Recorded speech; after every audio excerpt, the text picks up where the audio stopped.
voy a invitar a que busquen en sus Biblias el Evangelio según San Juan, capítulo 10. Evangelio según San Juan, capítulo 10. Si alguien necesita una Biblia, se la prestamos con gusto. Una Biblia por ahí atrás, por favor. Evangelio según San Juan, capítulo 10. Antes de que leamos, recordemos qué es lo que está pasando. Lo que recién pasó en el capítulo 9 fue que este hombre ciego de nacimiento recibió la vista, pero junto con el milagro que Jesús hizo, fue expulsado de la sinagoga.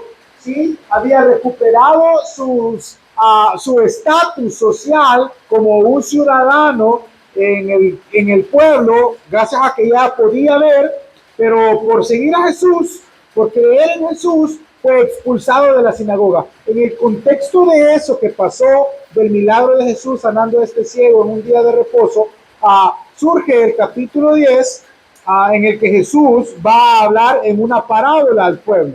Así que vamos al capítulo 10, versículo 1. Leamos juntos la palabra del Señor. Jesús dice: de cierto les digo, el que no entra por la puerta en el redil de las ovejas, sino que sube por otra parte, ese es ladrón y salteador. Versículo 2. Pero el que entra por la puerta, el pastor de las ovejas es. A este abre el portero, las ovejas oyen su voz, y a sus ovejas llama por nombre y las saca. Y cuando ha sacado fuera todas las ovejas propias, va delante de ellas y las ovejas le siguen. ¿Por qué? Porque conocen su voz, pero al extraño no seguirán, sino que huirán de él porque no conocen la voz de los extraños. Esta alegoría, dice el versículo 6, les dijo Jesús, pero ellos no entendieron qué era lo que les decía. Platiquemos un poquito de este pasaje que acabamos de leer. Cuando Jesús habla al pueblo, habla en un lenguaje que para ellos debía ser sencillo. Ocupa ejemplos con los que ellos podían relacionarse fácilmente o que podían comprender fácilmente. Para los judíos que escuchaban esta parábola, siendo ellos parte de un pueblo ovicultural, ¿qué significa ovicultural? Es decir, que ellos practicaban la ovicultura. ¿Qué es eso? Que criaban ovejas, ¿verdad? Así como la agricultura es el trabajo de la tierra, la ganadería es criar ganado, bueno, ellos criaban ovejas. Cualquier judío había crecido cerca del contexto donde habían ovejas. Por lo tanto, cuando Jesús se para delante de ellos y empieza a ocupar el ejemplo de un pastor, de un redil, de un rebaño de ovejas, para ellos debía de ser algo común, porque es como que yo me pare delante de ustedes y empiece a ocupar ejemplos como el mar, el río, ¿sí? Y el contexto en el que vivimos. Si nosotros hablamos de un contexto que nosotros no conocemos, va a ser difícil relacionarnos con el tema. Jesús ocupa un lenguaje y un ejemplo, una parábola que para ellos iba a ser muy sencillo de entender. Ahora, para nosotros probablemente no sea tan fácil porque yo no sé cuándo fue la última vez que usted vio una oveja de verdad. Yo no digo un pedigüey o una cabra, digo una oveja de verdad. Nuestra cultura carece de ese tipo de ejemplos. Por lo tanto, para que nosotros podamos entender mejor esta historia, debemos entender cómo funciona la vida en el redil o cómo funciona la vida de los pastores, porque para nosotros, pastor es el que predica en una iglesia, pero para ellos un pastor no era un líder religioso, para ellos un pastor era alguien que cuidaba ovejas. Entonces, vamos a platicar un poquito de ejemplos o de cómo funcionaba la vida de los pastores de ovejas, del redil y de algunas cosas más, para que podamos luego comprender mejor lo que acabamos de leer. Primero, debemos entender que para los judíos las ovejas siempre fueron un símbolo bastante importante. No solo porque el Señor ocupa a los profetas, refiriéndose al pueblo de Israel como un rebaño o como ovejas, sino porque también culturalmente las ovejas representaban un símbolo de riqueza. ¿De qué estoy hablando? Si usted piensa o recordamos cuando dice en el libro de Job, nos empieza a detallar la riqueza que tenía Job dice que tenía camellos, dice que tenía sirvientes y menciona que tenía por lo menos 14,000 ovejas. Entonces, Job era una persona bastante rica porque su rebaño era abundante, lleno de 14,000 ovejas.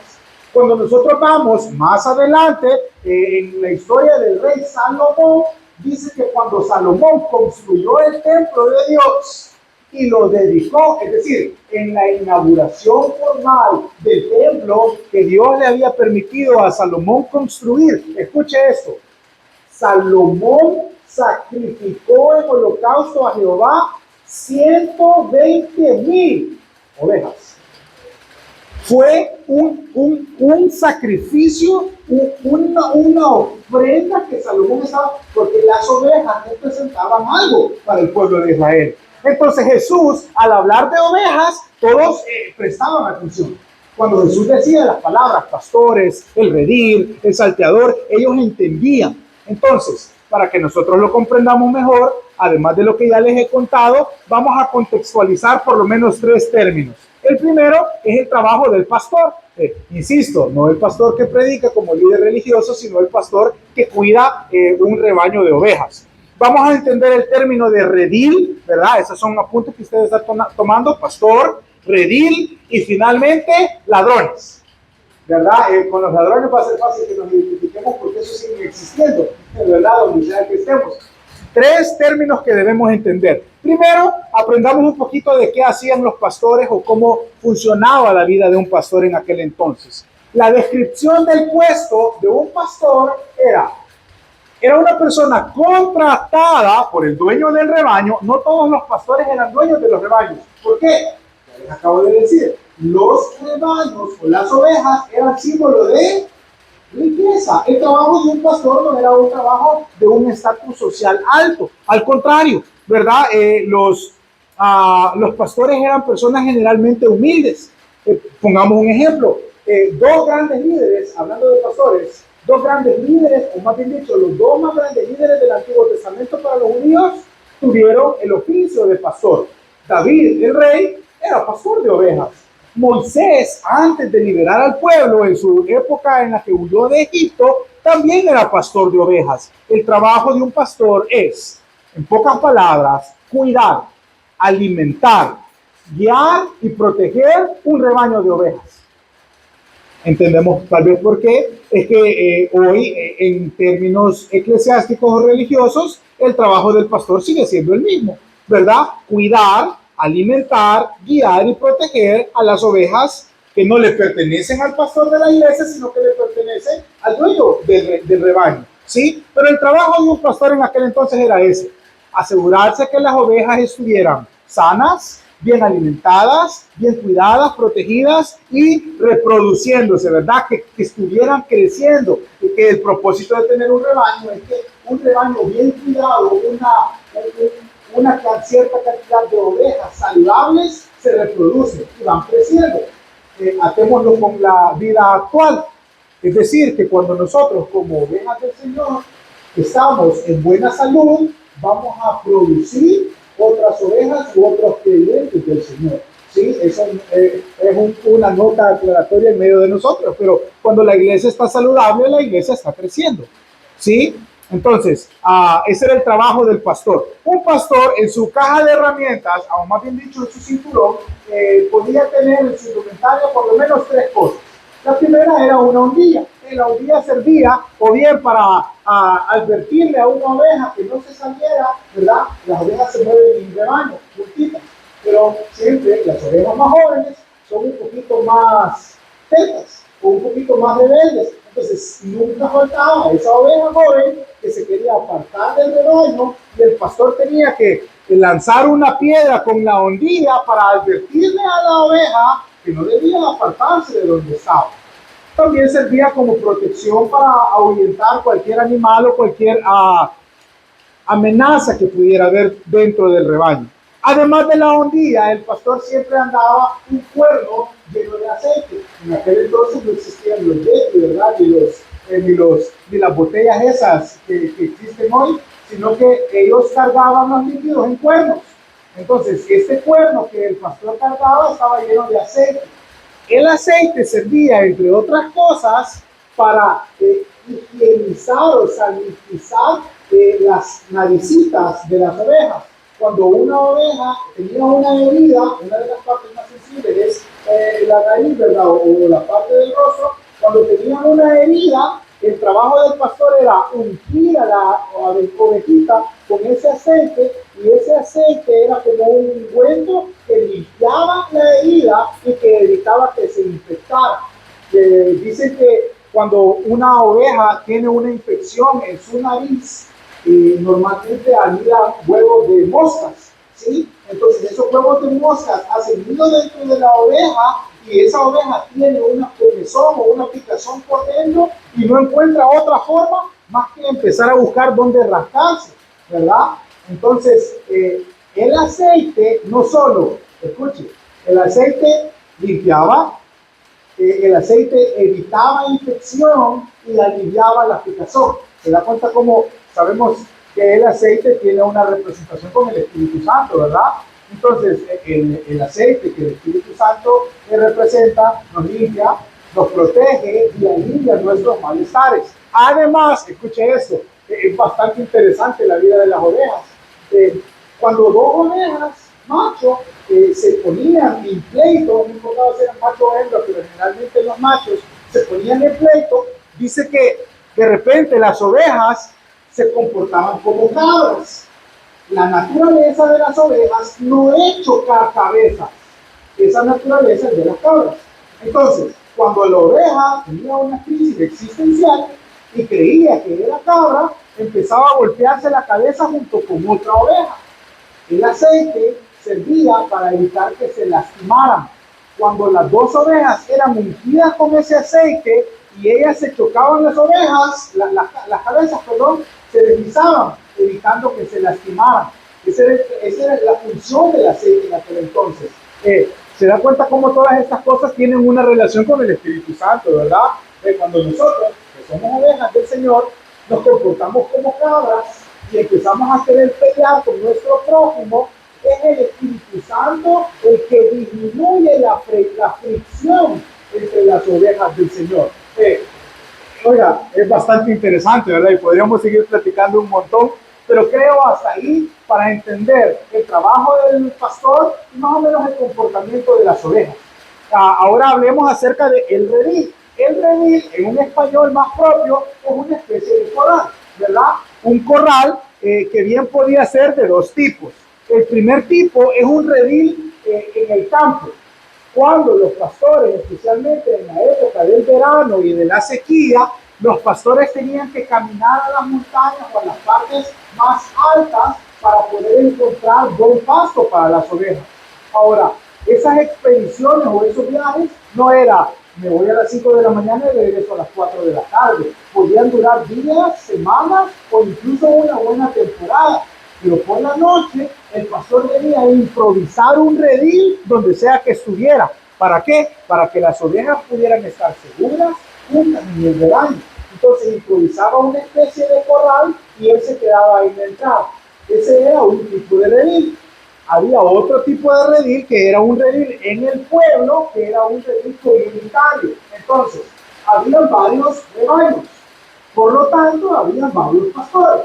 Salían en la mañana, iban en sus expediciones y en el momento en que estos pastores, junto con el rebaño, regresaban al pueblo, bueno, para tal vez conseguir algunos comida, descansar, tener, ¿verdad? Regresar al pueblo, había un redil que generalmente era de piedra. Este sí era algo más formal, ¿verdad? Tenía una puerta.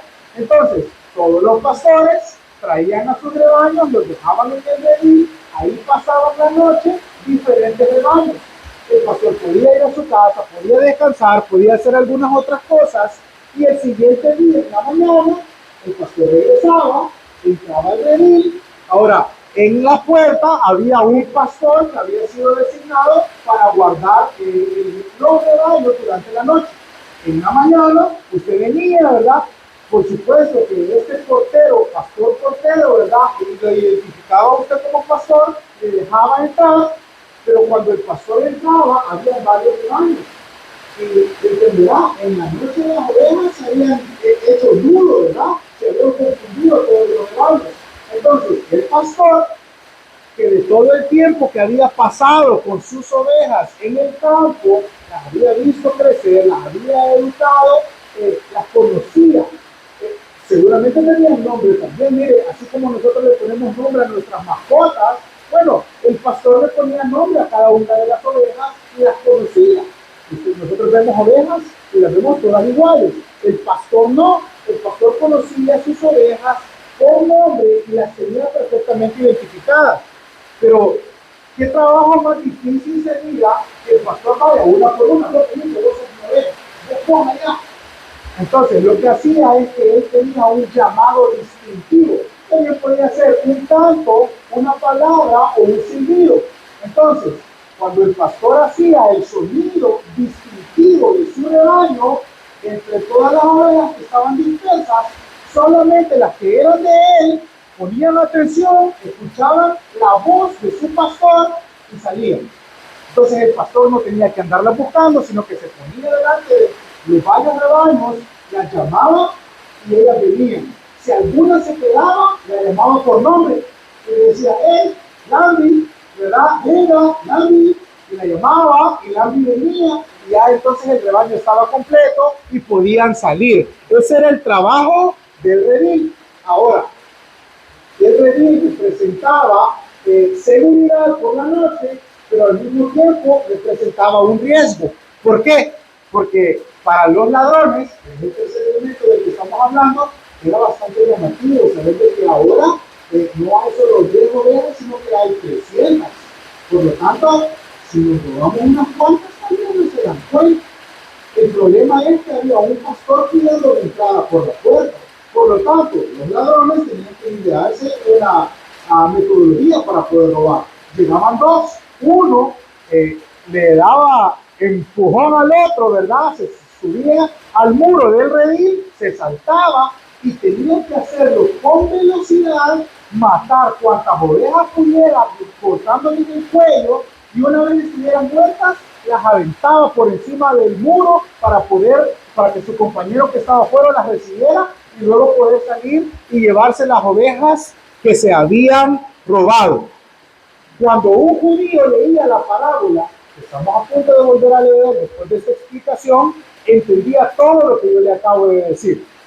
Hoy hagamos el ejercicio. Después de que somos no expertos, pero ahora ya conocemos un poquito de cómo funcionan las ovejas, cómo funcionan los pastores, cómo funciona el redil, ¿verdad? Veamos otra vez capítulo 10, versículo 1. Dice, de cierto les digo, el que no entra por la puerta en el redil de las ovejas, sino que sube por otra parte, ese es ladrón y salteador. Ya lo explicamos en el ejemplo. Eran los ladrones los que se saltaban el muro. Versículo 2.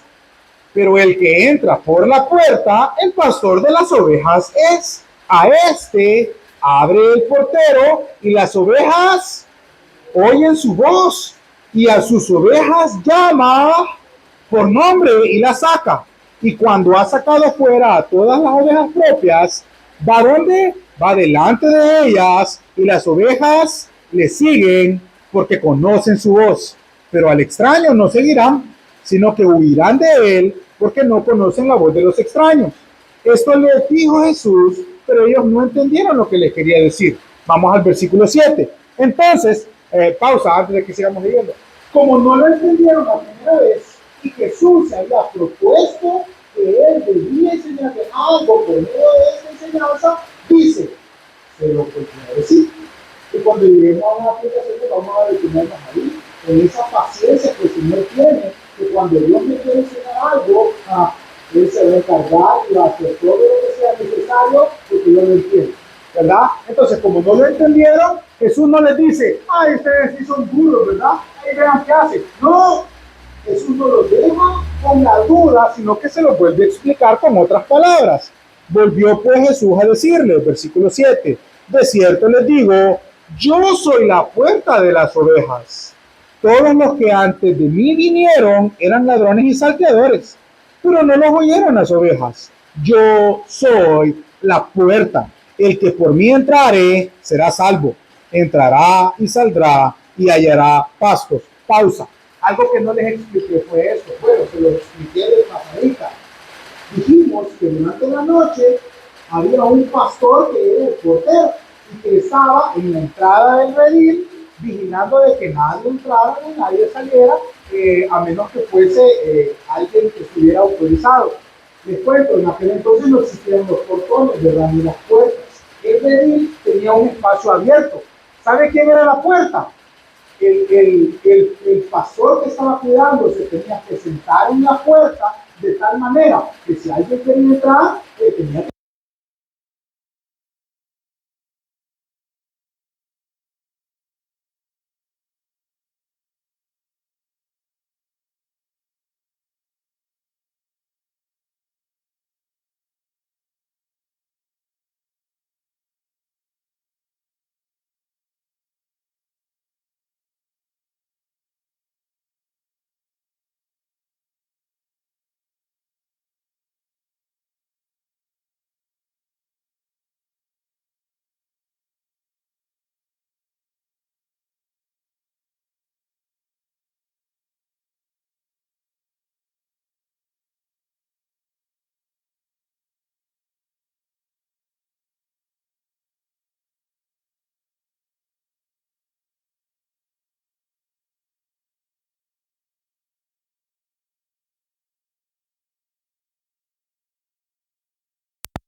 Entonces, ¿dónde estamos? Versículo 10. El ladrón, hablando otra vez del ladrón, no viene sino para robar, matar y destruir. Pero yo, dice Jesús, yo he venido para que tengan vida y para que la tengan en abundancia. Oiga, Jesús sigue hablando de su propósito. Dice, yo soy la puerta, entren.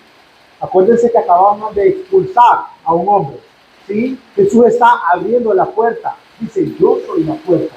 No se preocupen por lo que las personas han dicho de ustedes. Seguramente el ciego estaba, bueno, ya no era ciego, ¿verdad? Ya podía ver, estaba por ahí, le estaba dando un consuelo y le decía, no te preocupes por el ladrón. El ladrón solo quiere lastimar, el ladrón solo quiere saltear, robar, destruir. Pero yo, dice, yo he venido para salvarte. Entonces le está dando un ánimo a este que era ciego, diciéndole, hey, yo soy la puerta. Versículo 11. Yo soy el buen pastor. El buen pastor su vida da por las ovejas. Pero el asalariado dice que no es pastor, de quien no son propias las ovejas, de venir al lobo y deja las ovejas y agarra carrera, ¿verdad? Y el lobo arrebata las ovejas y las dispersa.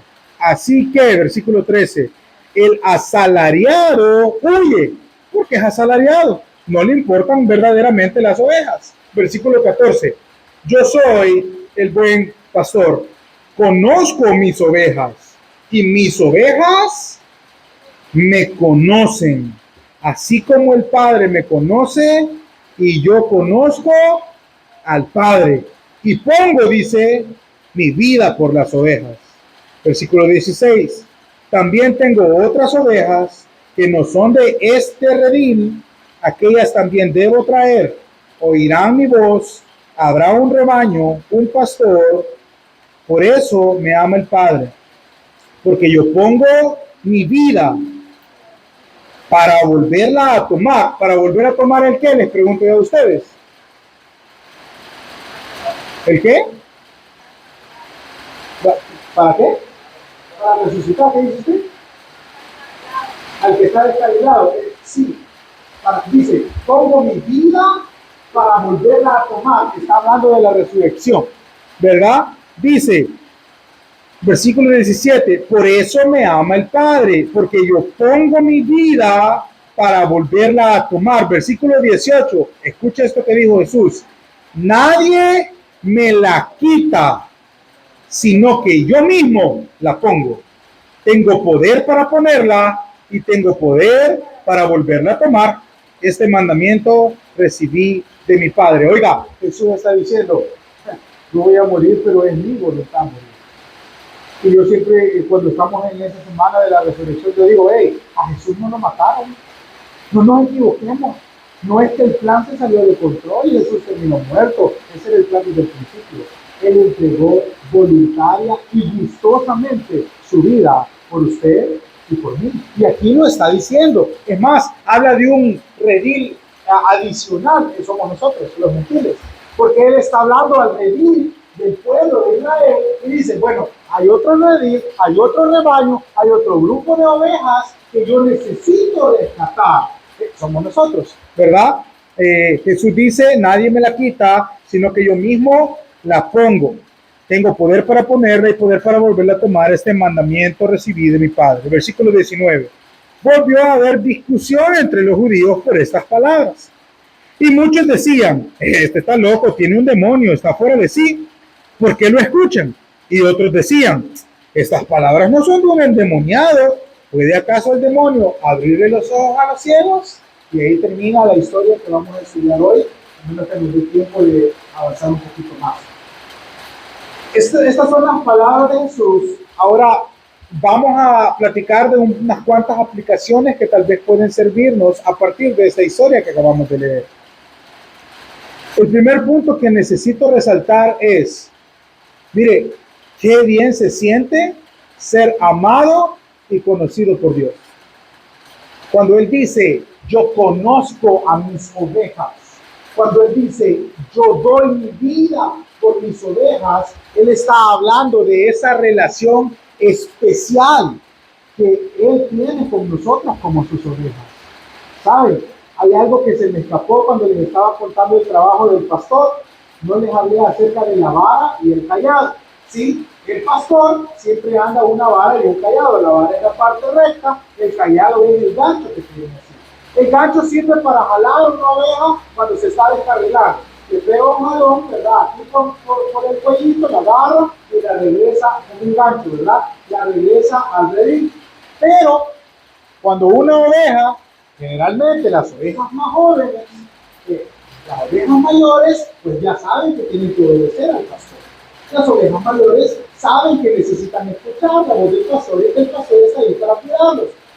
Pero siempre hay unas ovejitas que, siendo un poco más jóvenes, el pastor tiene que quebrarles una pata para poder salvarle su vida. Porque si esa oveja no entiende que se necesita mantener en el rebaño, va a terminar despeñada, es decir, se va a ir por un barranco.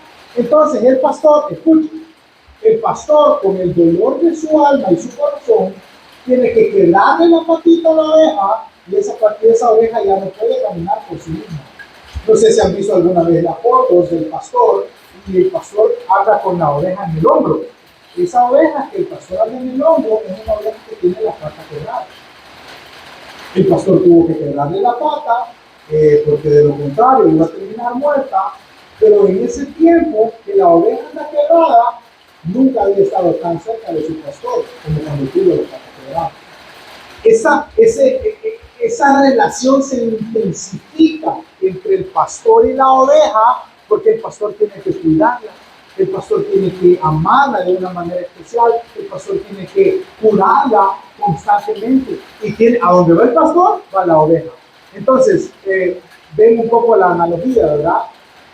Los momentos difíciles en nuestras vidas generalmente nos traen más cerca del Señor. A veces el Señor tiene que quebrarnos una pata o dos, porque quizás somos ovejas necias. Pero qué bien se siente ser amado y conocido por Dios.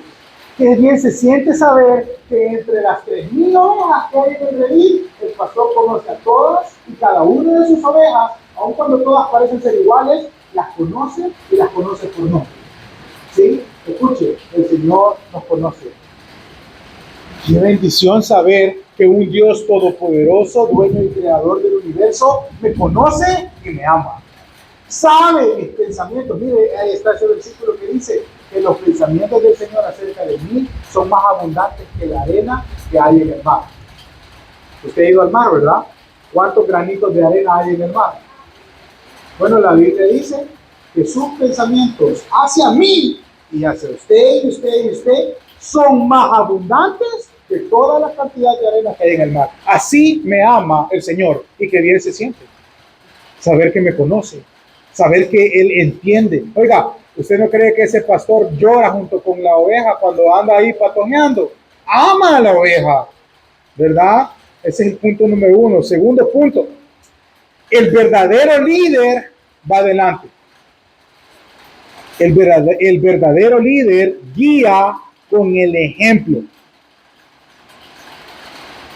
La historia dice, yo las llamo por su nombre, ellas conocen mi voz y me siguen, dice. Y el pastor va delante de las ovejas y las ovejas pueden seguirlo. El verdadero líder va adelante, guiando con el ejemplo. Hay dos cosas respecto a este punto que quiero resaltar. Lo primero es un consuelo. Lo que sea que usted esté pasando, Jesús le entiende. No hay una situación, dificultad o problema que usted atraviese que Jesús no pueda comprenderle. ¿Sabe por qué? La palabra de Dios dice que fue puesto a prueba en todo, pero sin pecado. Jesús sabe lo que es estar cansado, Jesús sabe lo que es el dolor, la traición, el trabajo infructuoso muchas veces. Escuche, hemos leído que Jesús le dio de comer a 20,000 personas y le quedaron 11. Le quedaron 12 y Judas, ¿verdad? Y usted y yo tal vez humanamente diríamos, no, si hubiera ido Judas en esos 19,000, ¿verdad? En lugar de, bueno, Jesús te entiende. Él ya caminó por donde usted está caminando. Y el camino hacia el cual nosotros vamos no es un camino silvestre por el cual nadie ha pasado. El camino está bien formado, el camino está bien armado, el camino es Jesús. El que caminó por ese rumbo fue Cristo. Entonces Él va delante, donde sea que usted esté, cualquiera que sean las cosas que están pasando, Él va adelante. El Señor no lo va empujando para que avance, el Señor va adelante de usted. Sí, como poderoso guerrero, dice la palabra, ¿verdad? Él está con nosotros. Él es nuestro pastor. Él nos está guiando. Si nosotros ponemos nuestros ojos en Él, ¿habrá algo que pueda detenernos? Ahora, el punto decía, un buen líder guía con el ejemplo. Y usted va a empezar a decir, sí, ¿verdad? ¿Cómo hay líderes tan malos que son un pésimo ejemplo? No hay que seguirlos, ¿verdad, pastor? Yo no estoy hablando solamente de líderes y de pastores. Todos nosotros fuimos llamados a ser líderes. Todos nosotros fuimos llamados a ser ejemplo. Cuando yo digo el buen líder lidera con el ejemplo, no estoy hablando solamente de líderes, pastores, jefes, profesores o directores. Estoy hablando de los hijos de Dios. Los cristianos, dice, fuimos llamados a ser luz. Si usted es hijo de Dios, no importa que usted tenga 3 meses o 30 años de haberse convertido en cristiano, usted ha sido llamado a guiar con el ejemplo. Las personas lo están viendo. Y las personas son crueles para juzgar. Y nosotros tenemos la responsabilidad de cuidar y de guardar el testimonio de Cristo. Porque Cristo nos dejó con su Espíritu Santo hace 2000 años. Ahora las personas no pueden ver a Jesús, pero pueden vernos a nosotros. ¿Qué tipo de testimonio estamos dando? ¿Qué tipo de ejemplo estamos guiando? Y hoy voy arriba, y los que tenemos el privilegio no solo de ser cristianos, sino de haber dado un pasito o 2 pasitos más arriba, y que la gente nos está viendo con doble o triple atención, es una responsabilidad. Dice el Señor que a cada uno le dio conforme a sus capacidades. Y si el Señor le ha puesto en un lugar de autoridad, por así decirlo, es porque el Señor sabe que usted tiene la capacidad y Él espera de usted que esté a la altura. La parábola de los talentos lo enseña. Dice que a uno le dio 10, a otro le dio 5, a otro le dio 3, ¿verdad? Le dio diferentes a cada uno. Y usted puede decir, ay, yo no pedí ser líder. Yo tampoco, es un privilegio. Y si el Señor me ha puesto donde estoy, más me vale ser buen ejemplo. Punto número 3, aprenda a conocer la voz de Dios. Dice que las ovejas conocen la voz de su pastor, pero no solo la conocen, sino que lo siguen. Entonces, el punto es, aprenda a conocer la voz de Dios y a seguirla. No es lo mismo conocer la voz de Dios, ¿verdad? Como cuando Samuel dijo, habla, que tu siervo oye. pero no obedecemos. ¿De qué nos sirve conocer la voz de Dios si no le vamos a hacer caso? ¿Verdad? O sea, el complemento es, escuche la voz de Dios, pero obedézcala. Yo les pregunto, ¿cuál es la fuente inequívoca donde podemos encontrar la voluntad o la voz de Dios? En la Biblia. Mire, usted no venga, pastor, ¿qué es lo que Dios me quiere decir? ¿Sabe qué le voy a responder? La Biblia. Sí. Porque Dios habla a través de su palabra, la fuente inequívoca y inagotable de la voluntad y de la voz de Dios es la palabra de Dios. Ahora, la pregunta es, ¿y cómo hago para entender? Porque yo dije, aprendamos a conocer la voz de Dios. Entonces, usted me puede decir, mire, yo leo la Biblia, pero no entiendo nada. Ok, ahora viene el siguiente paso. El primer paso es, lea la Biblia. ¿Sí? Aunque no entiendo nada, siga leyendo. Pero no se trata solo de agarrar la Biblia y no entender. Mire, aquí dice, ve, ¿cómo entender la Biblia? Primero, investigue. No se quede solo con lo que leyó. Reflexione. Póngale atención a lo que acaba de leer, ¿verdad? No leamos de corrido, leamos lento. Y con una mente inquisitiva. No sé si ustedes se han fijado, cuando yo voy leyendo aquí, yo me voy haciendo preguntas. Entonces usted hágase como que tiene la mente de un niño de 3 años, de 4 años. ¿Qué hacen los niños a los 3 o 4 años? Preguntan por qué de todo. ¿Y esto por qué? ¿Y esto por qué? Entonces, cuando leemos esta parábola, deberíamos decir, ¿y ovejas por qué? ¿Y pastores por qué? ¿Y ladrones por qué? ¿Y redil por qué? Y cuando empezamos a preguntarnos eso, obviamente vamos a buscar las respuestas, vamos a entender mejor la Biblia. Entonces, léala, pero investigue, reflexione, memorice la palabra de Dios. Ahí nos ponemos todas las canciones, ¿verdad? De la chanchona, no sé si existe. ¿Ok? Ah, pero no sé a qué le pregunte cómo dice el Salmo 23. ¿Cuál es ese, pastor? Que no llegaba hasta el 19. No. Memorice la palabra de Dios. ¿Cuánto tiempo le dedica a la Biblia? Memorícela, investigue, reflexione. Y finalmente, este es un consejo bastante importante. Aprenda a guardar silencio cuando lee la Biblia. No, mire, tenemos una mala costumbre. Creo las redes sociales nos han mal acostumbrado. Ustedes conocen este movimiento, ¿verdad? Queremos leer la Biblia como que estamos scrolleando, ¿verdad? Una red social, así al pasón. Y solo vemos la mitad del video y otro, y otro, y otro. No, no es la manera de leer la Biblia. Nunca va a entender nada. Lea y después que leyó, guarde silencio un minuto, minutos.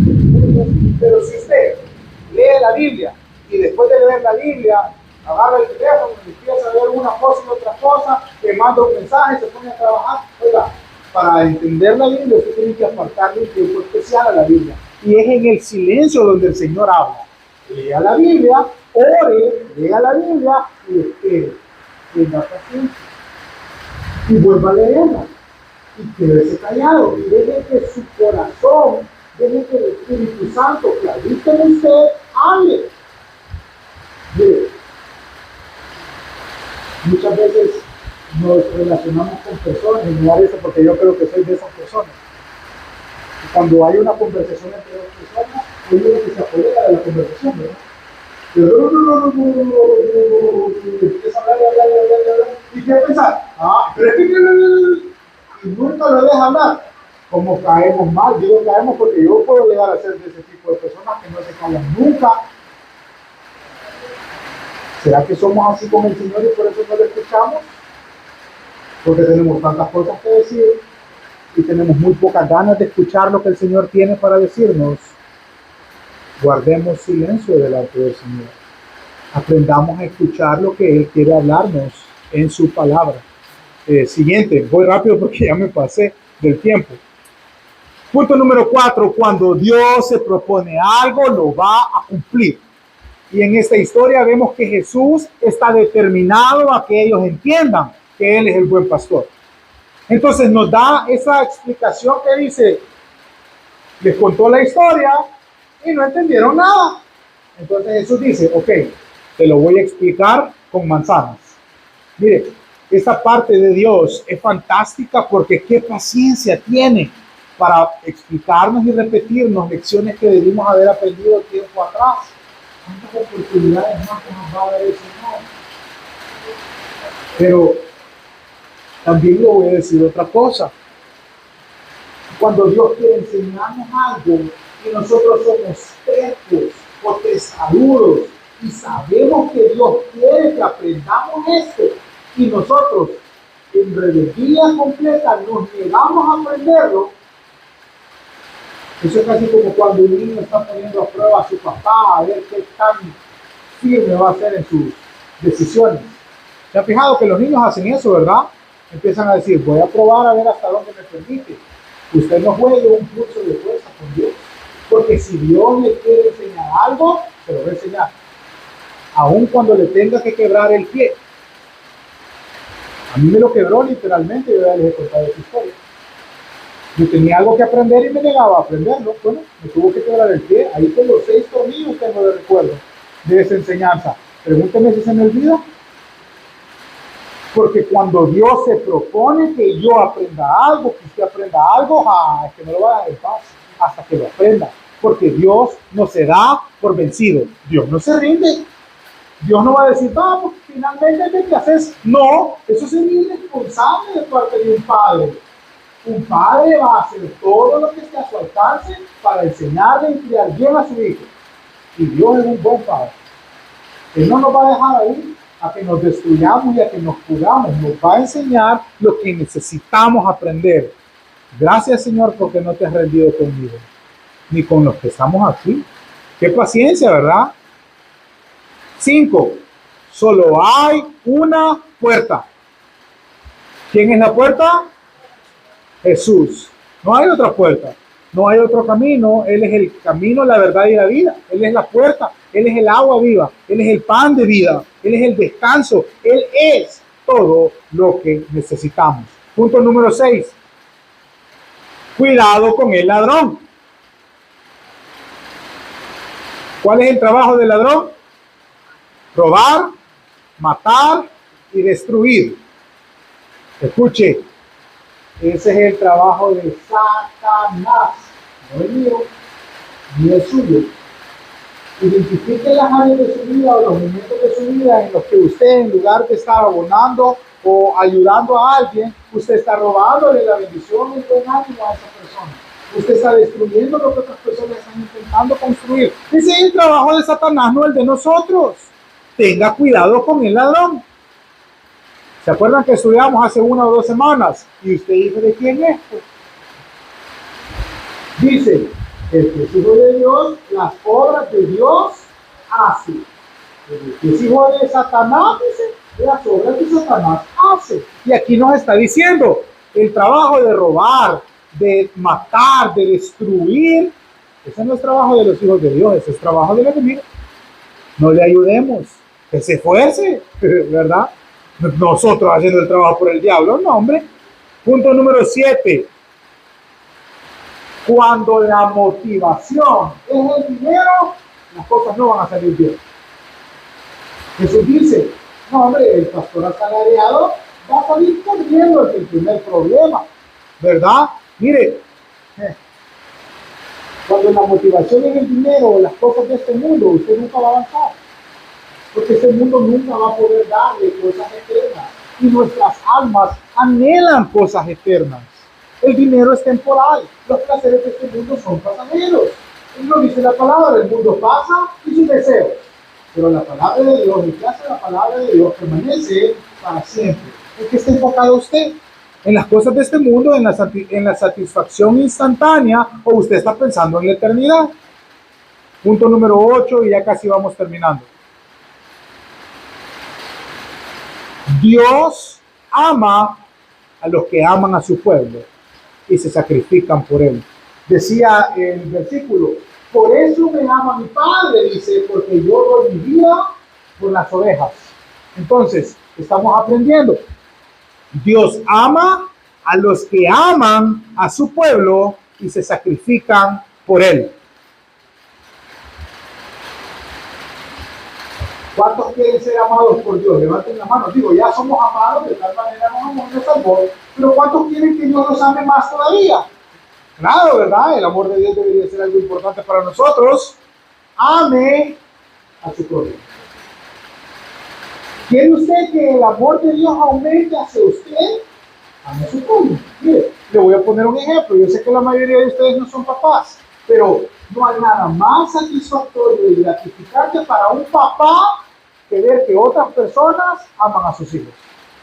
Mire, dicen los papás, a mí no me da nada, pero si usted trata bien a mi hijo, hay un dicho todavía que lo expresa de esa manera, ¿verdad?